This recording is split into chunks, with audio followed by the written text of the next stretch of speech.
Stretching is not the most glamorous, however, it is a really essential part of anyone's training. There are many benefits to having a regular stretch routine, and timing your stretching after an exercise or a certain part of the day can be extremely beneficial. The first benefit of stretching is an increased range of movement. If you're able to take a joint through its full range of motion, so the areas that it is meant to go through, it means that you are less likely to get some form of injury. Often if you have an inflexible, let's say ankle joint or an inflexible shoulder, you're more likely to face some form of injury when it's taken out of that position. It might be doing something random when you're picking an object up and you're picking it up incorrectly, or it might be when you roll your ankle and it goes, because it hasn't got the flexibility, it doesn't allow it to go so far, and it causes an injury rather than just moving through the range of motion. I certainly have felt the benefit of having an increased range of motion through different joints. The different sports that I do, from vision impaired cricket, vision impaired rugby, and running and weightlifting, having all of these ability to move in different ranges has sort of reduced my chance of injury. Plus, being vision impaired, I'm often rolling my ankle on things I haven't seen and that my cane hasn't picked up, and it just sort of gives me that sort of reliability that I'm less likely to face some form of injury. So having that regular stretch routine has certainly benefited that, and it's helped me sort of day to day, even outside of the sporting world. I generally feel less tense as a result of stretching regularly. I think when we are doing jobs where we are sat at desks, that we can become typically quite tense and our muscles do get stuck in certain positions.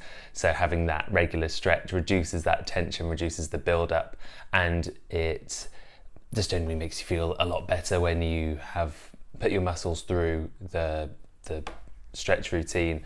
I think a lot of people get tight hips, tight hamstrings because they are sat at a desk all day, and doing something to sort of counteract that is going to benefit you in the long term. I certainly need to do more with my upper back, as I know I can get hunched shoulders being vision impaired. I'm always looking in to try and use my useful vision, and also when I use my cane I'm often hunched and sort of almost a bit of a protection. So I'm always trying to include a bit more stretching to open up my chest and make sure I am sitting in a good posture and standing in a good position, so I'm not feeling that extra tension, which can then sort of make the psychological impact that if you're feeling you can be quite closed off, might make you slightly more anxious. And so sort of opening up and feeling that other benefit, the more psychological benefit as well as the physical, is definitely something it's an important part of why we stretch. Increasing your flexibility means that you can do more exercises and try different skills. I have friends that have very tight hips and poor ankle mobility, so doing squats can be challenging and they need to use lifts to try and get them in the right position. Having done stretching nearly every day for the past 10 years, I can get into squats positions quite easily, get quite low. I have good thoracic movement, so when we're being tested for this for cricket, so when we're looking at how well we can throw, having the flexibility to throw and twist and sort of use the force that's able to be applied through the snap of the muscles, the range of motion caused by the flexibility that has been a result of long-term stretching, has sort of given me that extra skill. It also means you can do things like split squats, lunges, pistol squats, and having that range of motion, especially within the legs, is just really, really positive to have. And it means you can try something different. I think we can sometimes get training, it can be a bit monotonous, especially if you're doing simple compound lifts. So having opportunities to do something like a Cossack squat or pistol squat, or you are trying some calisthenics where you're doing exercises like front levers or back levers, or even skin the cat exercises, which is an incredible feat of range of motion through the shoulder joint.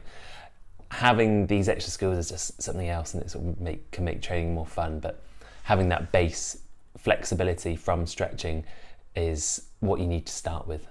If you time your stretching well, you can feel so much more benefit to it.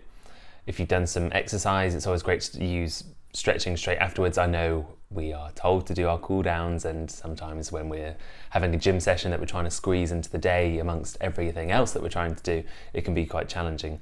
But getting in the extra 5-10 minutes, even 15 if you can, having the opportunity to stretch the muscles, get them back into the position that they were originally, so holding them for at least 10 to 15 seconds, maybe pushing it to 30 seconds if you're looking to lengthen the muscle over time, depending on how flexible you are.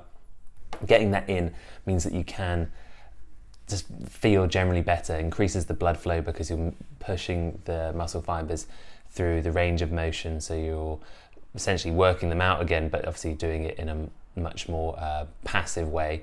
And so having the stretches at the end of the session mean that it can sort of speed up recovery. Obviously it's not going to increase it substantially, that there's other things going on in that, but having a stretch afterwards is always beneficial, whether that's after a gym session, running, sports, just putting that body and calming the body down as well. It gives you the opportunity to breathe, slow down, especially if you had a really tough session, it can calm yourself as well. So you're almost getting the effects that people find through yoga in just a simple stretching routine. My personal suggestion for when you should stretch is to do it before you go to bed.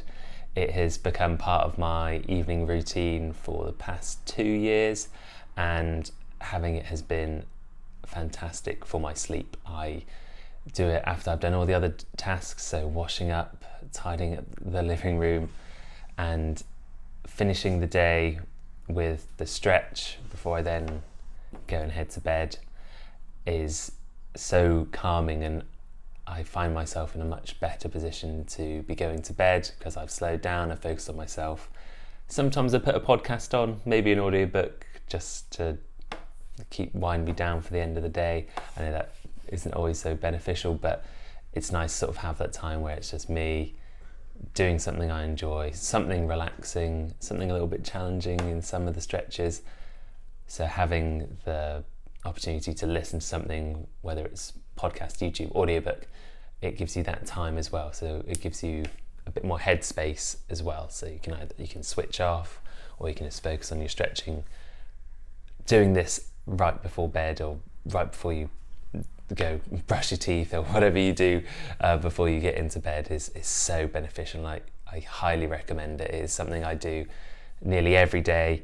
I even do it if I'm getting back in late. It's just become one of those habits that I really live by, and I can see it in the way that my recovery scores, or my Whoop and my sleep consistency is just generally improved, and it's one of the biggest factors.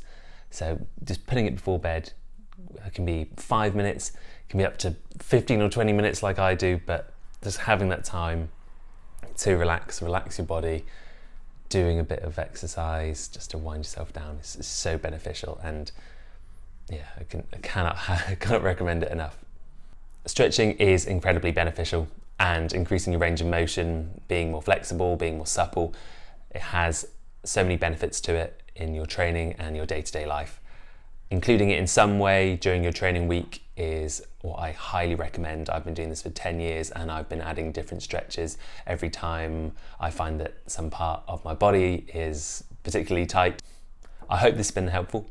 If you're interested in any training that I do as a vision impaired athlete, focusing on vision impaired sport, running, weightlifting, comment what you'd like to see, like, subscribe, and I'll catch you here soon.